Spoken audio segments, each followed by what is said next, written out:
Sorry about what happened with The 1940s Captain America serial. messed up what happened to him. Thank you.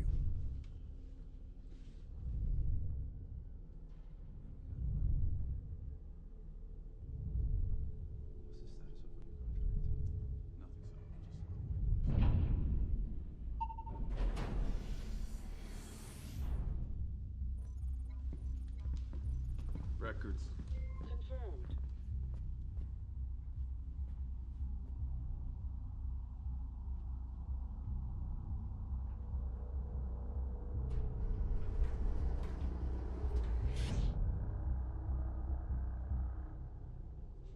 Before we get started, does anyone want to get out? When Captain America throws his mighty shield, all those who chose to oppose his shield must yield. It is led to a fight, and a duel is due, and the red and the white and the blue come through when Captain America throws his mighty shield. Good evening. The time is 42 minutes past midnight. This is the Great Marvel Post-Mortem. I'm Joel Mack, as always, joined by my co-host, the lethargic Wyatt Beard. Hello. It's a sleepy one. Yeah. Actually something, I have been awake for many, many hours, and I've eaten one thing today, and it is a hard-boiled egg. And that summarizes my thoughts on Captain America. Truly a hard-boiled egg of a film. Do you have anything for the making of this? Because I feel like it was hard to research this one. Yeah, so it seems like the trend so far with Captain America adaptations is no documentation, and also it's bad. Yeah, we're talking about the 1979 TV film produced by Universal Television, aired on CBS, like much of what we have discussed prior on this show. Marvel sold the rights to a bunch of characters over to Universal, and then they made most of them. Sorry, Miss Marvel. Sorry, Human Torch. Get bent, I guess. And they somehow managed to crank out one awful Captain America TV movie, and then later the same year one mostly mediocre Captain America TV movie. We can get into the first Captain America film within 3 minutes, record time. Please. But before that, I'd like to establish a little game we're gonna play here today. Call me Jigsaw. Jake fucking Saw. The way I'm establishing this game for you, this torture game. Today we're gonna play a game. It's called Steve 7. I have a timer which is 7 minutes long, and once that timer hits 0, we will stop talking about Captain America. No matter, you could be in the middle of a sentence. Once that timer beeps, we're done. Okay. No more. We're doing that for both Captain America films. Okay. 7 minutes each. I'm starting the timer now. This is directed by Rob Holcomb, who is another TV director for hire. Rod, right? Excuse me, Rod. He started with some episodes of The $6 Million Man, so hello to Kenneth Johnson. Reb Brown as Captain America, who was also in a couple episodes of The $6 Million Man. Hello, Kenneth Johnson. Miss you, Ken. Heather Menzies-Urich as Dr. Wendy Day. She was Louisa Von Trapp, alongside Nicholas Hammond as Friedrich Von Trapp, who was, of course, Spider-Man. She was also in the 70s B-horror movie Snake, alongside Reb Brown, who plays Captain America. Len Berman as Dr. Simon Mills. The only credit of his that interested me was Mugen the fighting game. I don't know why he's credited in that on IMDb, but sure. And also, you guessed it, he was in an episode of The $6 Million Man. Hello, Kenneth Johnson. So what did you think of Captain America, the first one? Yeah, well, I think it's worth recounting just whatever we can recall of the plot real quick, which is, so Steve Rogers, he's a former Marine. His dad, also in the military. His dad's actually Captain America. Let's just get that out of the way. His father was ridiculed. They made fun of him. They ridiculed his father and called him Captain America as an insult. Yeah, and then we find out later it's because he wore the Captain America costume all over, I guess. Yeah, worthy of ridicule. Yeah, no wonder. So yeah, that guy's Steve's dad died, but he was part of a military project where he created a serum called Flag that's full latent ability gain. It's a thing that you take that makes you stronger, but not like superhuman strong, like just kind of a little strong. I don't know. It's the steroids equivalent of the Limitless pill. Yeah. 'Cause they say it will unlock your full muscle Yeah, potential. yeah, the latent ability. Yeah. By they, I mean Dr. Dubbed. I don't know his real name, but that man did not Yep. say a single line live on set. Yep. So Steve's just driving around in his van all up and down the west coast of the United States, and then he meets the Dr. Simon Mills that worked with his dad. But then he gets run off the road and his bike explodes, and then they give him the Flag formula, and then a guy's gonna nuke Phoenix, Arizona with a neutron bomb so that he can rob a bank there. I don't know how he thinks that the bank is gonna survive. But it's That's enough about the plot, I think. yeah. I didn't like this movie very much. I thought it was really bad. Fucking awful. It's like I wanted to say it's so bad it's good, but it's not crazy enough to be so bad it's good. It's really quite lackluster and slow in the middle. I got one thing I like. Between all the plot beats, yeah. I like when Captain America shoots out of the back of his van on a motorcycle like a spitball out of a paper straw.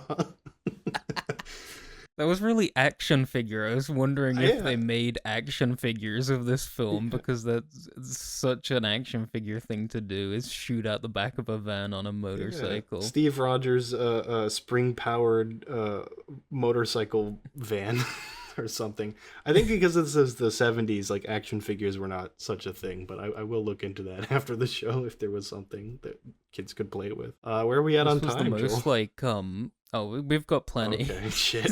This was the most like Beach Boys Captain America we've ever seen. Going down the coast in his conversion van. Yeah. He sits on the beach and he's an artist and he's a bit of a hippie as well. Yeah, so Red Brown, he's not like turning in the greatest performance of all time, but I don't mind it. Like he's just kind of like stoic and like frowny faced for a lot. But he's a big guy. Red Brown, former like football star. Like he's got the physique for it. He's kind of the only person with any character at all in this film. He's given it his all. I'll Yeah. give him that. He's a very like soft-spoken man in this film. He's very, I don't know, timid, which is not something Captain America usually is, but I guess sleepy yacht rock Captain America is timid. Yeah, like I like the angle that he's working in on this. I guess I'll give it that, even if it doesn't amount to any kind of interesting storytelling. I had two things I specifically wanted to say Uh-huh. during the recording, and that is not one but two Marvel car crashes were so bad. Oh yeah. We have the conversion van crash, Mhm. which he's sliding on that Looney Tunes oil slick for a solid minute before he even starts to crash that van. It's ridiculous. And then he takes his revenge later. He oil slicks a bunch of guards at He a, does. at I a wrote compound. down second oil slick in all caps. I was so excited for another oil slick. It's the only exciting that- thing. That's not even what turns him into Captain America, though, because he has a second motorcycle crash, which Mhm. is a lot more violent. I think that was a real guy on the motorcycle. He looks like he probably. jumps off. Yeah. It doesn't look like a dummy. Yeah, probably. Which is impressive. I wouldn't do that for this film. I'm sorry, stuntman, but Yeah, there's some good like pyrotechnics your in this, time. I guess. yeah, there's a helicopter stunt. I like helicopter Yeah, stunts. yeah. But other than that, and it just looks bad and is bad. Mm-hmm. What do you think about the suit he's wearing at the end that looks like body paint? The helmet's a little goofy, but like the actual like body paint of it, I guess, is like looks all right. You know, it's comic book bullshit. Like, sure, Yeah, I like it. it was kind of like the Spider-Man TV Yeah. series suit where they really just went full-on comic book accurate kind of Yeah, shindig. I understand that the shield is technically the detachable windshield for his motorcycle, but I do not. Yeah, double shield. Yeah, I do not care for the look of like transparent plastic where there should be a white stripe. I don't think that For quite about works. 4 seconds. Yeah. I just want to say scrambled eggs on Sunday. That's it. That's time. Ooh. I don't understand how you set a timer for 7 minutes and we still struggle to fill it. Because that's Captain America 1, dude. It's Okay. really not that fulfilling. Starting the timer now. Captain America 2, Death Too Soon, 23rd of November, 1979, same year. New director, Ivan Nagy, didn't check the pronunciation, who is the only person here who doesn't have anything credited for the $6 million man. So goodbye, Kenneth. Brett Brown and Len Berman are both back, as is the character of Dr. Wendy Day, now recast to Connie Sellecca, who was in I Saw Mommy Kissing Santa Claus. That's the best I could find. I'm sorry about that. Also, we have this obscure British 50s horror movie star, Christopher Lee. Who? He was in some, like, Amicus things. He was in Hammer stuff. Okay. Yeah, jokes aside about Christopher Lee, I sat down and I thought about it for a solid day, and this is the only Marvel thing he's in. And that's such a waste. I have a fun connection for you before you start on the plot. Because I didn't say who Christopher Lee plays, research. by the way. I think his name is important. I didn't watch it, so... Oh, he plays a character named General Miguel.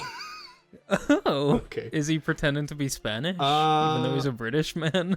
No. Cool. Sure, I'm fine with that. I have one fun connection for you. Christopher Lee appeared in Howling 2, Sturba Werewolf Bitch, also known as Your Sister is a Werewolf. But also in that film is Red Brown Captain America. So either this was a Howling 2 reunion or Howling 2 was a Captain America reunion.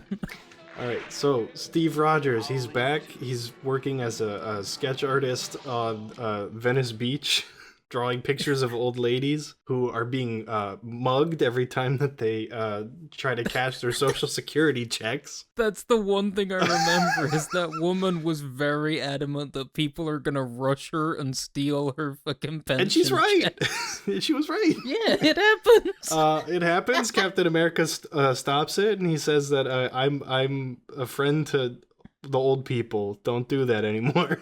So yeah, but also going on is Christopher Lee. He's General Miguel. He's a freelance revolutionary terrorist, is what this is on the Wikipedia. I promise I watched the movie. I enjoyed that phrase here. Promise I didn't. He's operating out of an abandoned prison, specifically because who would search for the great General Miguel in a prison, is what he says. He's creating a special formula that makes you old faster. It's like the beach from the movie Old, but in like a spray can. And he's tested it on a small town in Oregon and is threatening to release it over the city of Portland, Oregon, which was very scary for me because that's where I live. Are you feeling older? Every day. Especially after watching this, I'm sure. Yeah. He's like, they're gonna age a week in an hour, and that's how I felt after this finished. Yeah, so he does that. He releases it, and Captain America stops it. Like, it just cool. Cool. There's one clip I remember seeing when I skimmed it. Captain America was fighting a cardboard box, and he reaches in and pulls out what looks like a bag of cocaine. Does that have anything to do with the plot? I don't remember. Cool. I don't remember. I think you're editing this one, so enjoy finding that and finding out what the context is for me. Where are we at on time? Oh, we still have 2.5 minutes. Okay, yeah. So, what else can be said? I like Steve has a little bit more to do here. Like, there's a little bit more of a mystery plot, like of what's going on in this weird town of Bellevue, Oregon, that he visits. So it's like just a wee bit more intrigue. It actually reminded me a bit of the Hulk episode where David shows up in the finale episode of the show, actually, where David rolls up Yeah. into an abandoned town, and there's like one woman there. The town's not abandoned here, but there is like a strangeness in the air, which turns out to I be really old wanted to person talk about chemical. Hope Yeah, more. please. So was Steve Rogers in California? Because I got the Yeah. vibe he was, but I never actually checked if he was living in Cali. No, yeah, Venice Beach in California, and then he moves Right. up to Shout Portland out for this. Agent Orange, the band, not the criminal act. We have a minute and a half. Okay. I hate Steve 7. We gotta reduce it to Steve Oh, so we 6, have dude. what did we watch previously? My brain's so wiped after this watching these. Toei Spider-Man. Oh, not- Doctor Sorcerer. Doctor Strange. Not immediately recently. I think it was Doctor Strange. So this shares an aspect with Doctor Strange, which is that the Nothing happened. no it ends with the villain being like rapidly aged into an old person. Oh. Or that happened That in makes sense. that happened in the 70s Spider-Man show as well. There was the clone who aged real fast. That probably happened in a Toei episode. Yeah, As well. it's one of the recurring general plots, just like the mind control. 15 seconds before the world ends and you're turned old. Captain America throws his shield behind a mugger, and then it very gracefully glides backwards, taps him on the back, and he collapses to the ground as if his spine was shattered. And that's time. Perfect. That's perfect. Alright, we've gone over changes, I'd say. Yeah. Is there any we missed? I mean, there's no Bucky, there's no shield, the organization, not the tool. Yeah.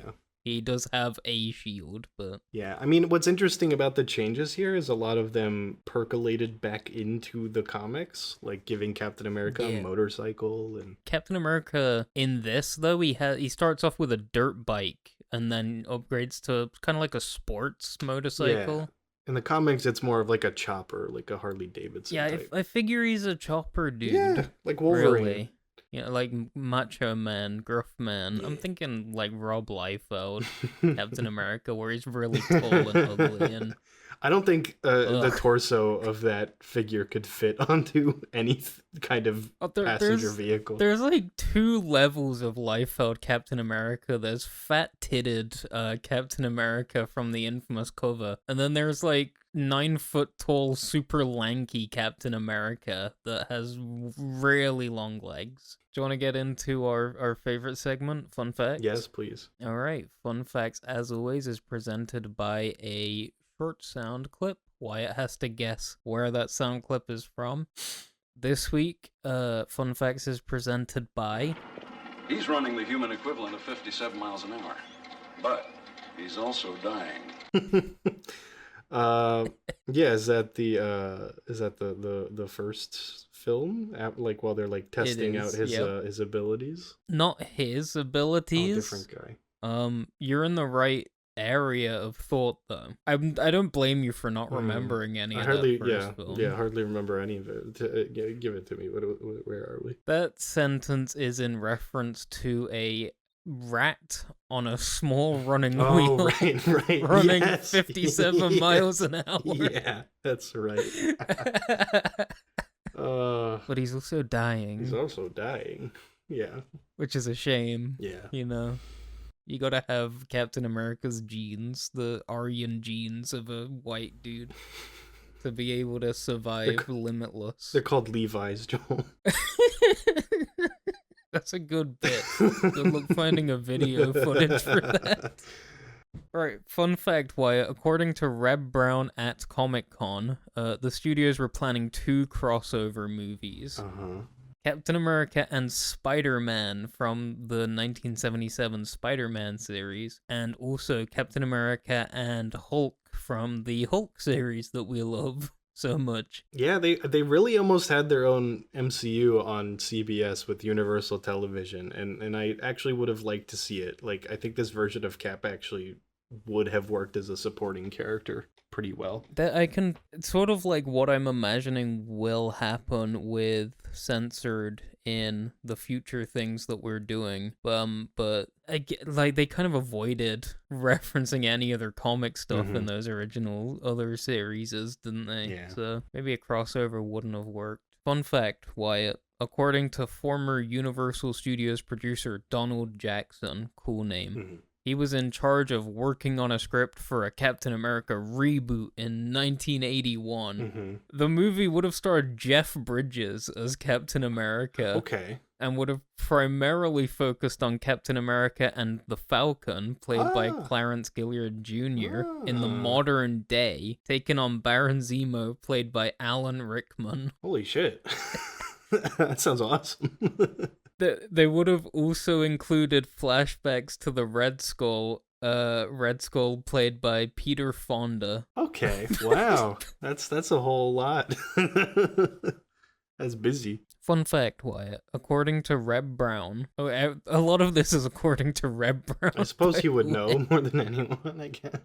The reason Captain America wore a motorcycle helmet is because the California Highway Patrol ships insisted Captain America have a helmet to ride a motorcycle on the freeway. Didn't write that correctly, but whatever. So the studio just integrated it into his costume. Sure, why not? Like, the motorcycle's a big part of his character in these films. Like, it makes sense that he has a fucking helmet. My final fun fact, Wyatt. Fun fact, Captain America jumps off the Folsom Dam in Folsom, California. Oh, yeah? Later scenes were also filmed in Folsom Prison, the famous Folsom Prison. Yeah. I'm sure you know why it's famous. Because Christopher Lee used it as a hideout, because no one would ever look for the great General Miguel in a prison. That, but I meant in real life, there was a certain famous man that spent a little bit of time in Folsom Prison, wasn't there? Malf, the elf with a gun, was incarcerated in Folsom Prison. You know who was at the recording of Johnny Cash live in Folsom Prison? You can hear the little elf in the audience going off. Yeah. Is this bit funny, by the way? Why am I wasting both of our time with this bit? Does it matter if it's funny? Is that important to you? Nah. It doesn't matter. I'm enjoying my mouth references, so everyone else must. Someday the time will pass where we'll have to put Melf on the shelf, but the day is yet to come. Get us out of here. We'll just say that this didn't succeed. No. For our Did It Succeed segment, because it didn't succeed. Mm-hmm. In the modern day either, it completely failed to entertain us for even a small amount of time. A few moments in the second one, but I still watched it at a higher than regular speed. So when we can get to the tier list, and you can guess where we're putting it on the tier list. Well, so do we have to put both films in the same slot, do you feel? No, we Okay. can do them separately. Perfect. I definitely am putting the first film in F tier, and I don't think you're gonna disagree on that. Oh, it's undeniable that first film is an F through and through.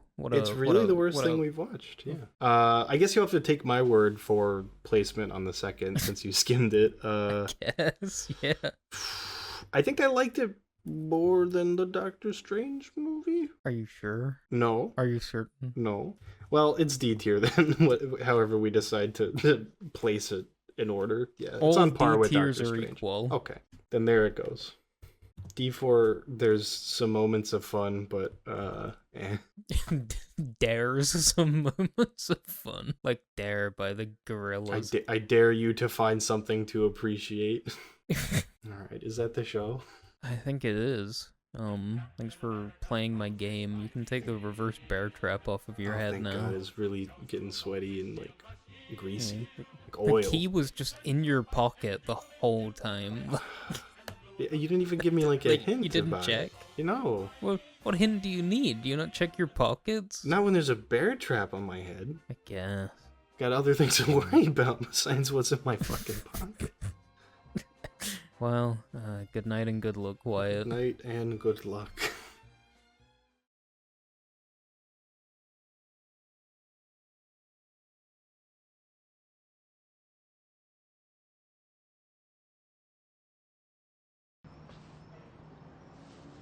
You're still here? Show's over. Go to bed. Go.